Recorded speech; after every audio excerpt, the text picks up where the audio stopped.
Dobar dan i dobrodošli u novi video. Danas pravimo oblatne sa 2 fila. Ako vas zanima ovaj recept, ostanite na mom kanalu.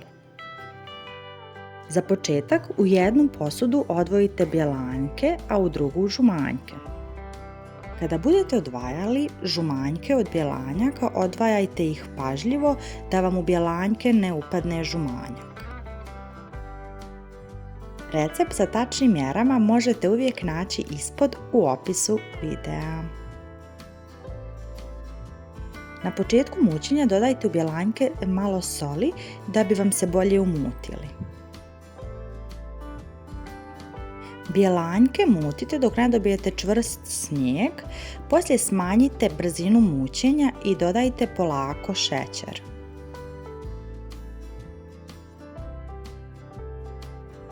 Dok postepeno dodajete šećer, mutite sve vrijeme bjelanjke na nekoj niskoj brzini.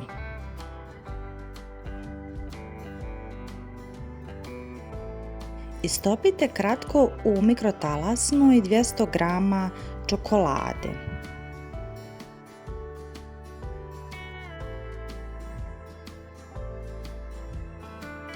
Sameljite 250 g keksa. Možete da koristite plazmu, zlatni pek, petit keks, po vašem izboru. Kada ste samljeli keks, dodajte ga postepeno polako u umućene bjelanjke. Kada u bjelanjke budete dodavali ovaj keks i poslije istopljenu čokoladu, sve vrijeme to miješajte rukom, ne mikserom.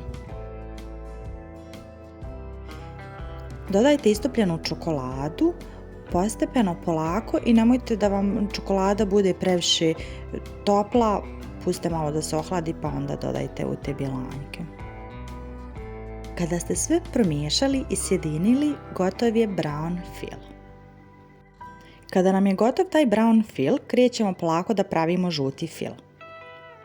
Ukoliko ovo radite prvi put i do sada još niste nikada kuhali žumanjke na pari, ne bojte se, nije ništa komplikovano, nije strašno, sve ću vam fino objasniti korak po korak. Za početak uzmete jednu veliku šerpu i u nju nalijete vodu. Kada je voda proključala, smanjite temperaturu i stavite gore, kao što vidite na videu, drugu manju šerpu. Žumanjke možete da izmiješate prethodno sa šećerom ili možete da ovako kao što sam ja radila na videu stavite žumanjke pa onda dodate šećer. Kada kuhate žumanjke na pari, veoma je bitno sve vrijeme miješati da vam ovaj fil ne bi zagorio. Kuhate nekih 10 minuta, vidite kako vam vremenom ova boja postaje sve svjetlija i primijetit ćete kako će vam se ovaj fil polako odvajati dole od dna šerpe. Kuhane žumanjke prespijte u činiju i pustite da vam se ohlade.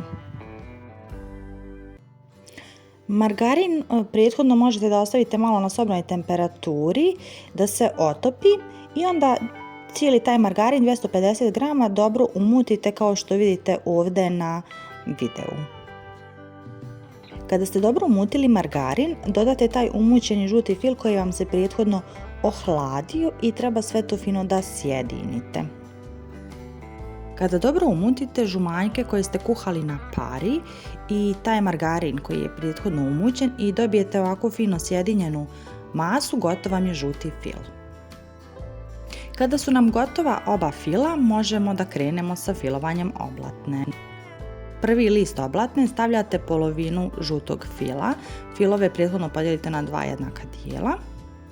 Ovako razmažete kao što vidite na videu. Stavite preko list oblatne, a zatim na taj list oblatne istresete polovinu brown fila.